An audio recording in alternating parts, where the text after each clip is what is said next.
انت انسان دلوقتي قررت ان انت عايز تاخد 10 دقايق من غير افكار، عايز ترتاح من غير اي افكار علشان عقلك يتوقف عن التفكير قليلا، فتقدر ان انت تشعر بالهدوء او بالسلام النفسي الداخلي. لو حاولت ان انت تعمل تمارين التنفس وتحاول ان انت توقف الافكار شوية او تقلل الافكار شوية، بتلاقي الافكار بتهجم عليك اكتر.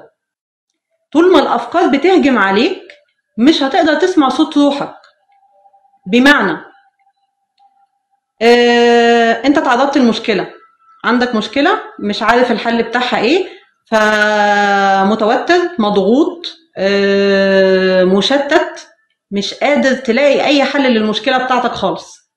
طول ما عقلك مشغول بالافكار وانت مش قادر تسيطر على الافكار دي ولا قادر تخليها تخرج شوية من عقلك عشان عقلك يشعر بالهدوء، مش هتعرف تلاقي اي حل للمشكلة بتاعتك.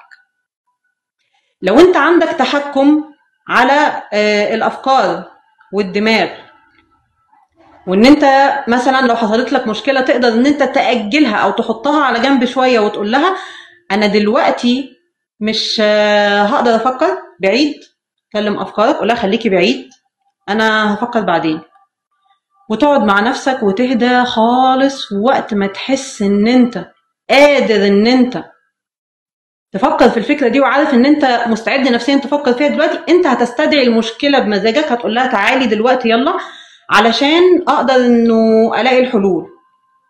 لو انت مضغوط وتحت ضغط عصبي وتحت الضغط بتاع المشكله ومش قادر تتحكم فيها، مش هتلاقي حلول للمشكله. ولو لقيت حل واحد او اتنين مش هتبقى حلول مرضيه ليك، مش هترضيك الحلول دي.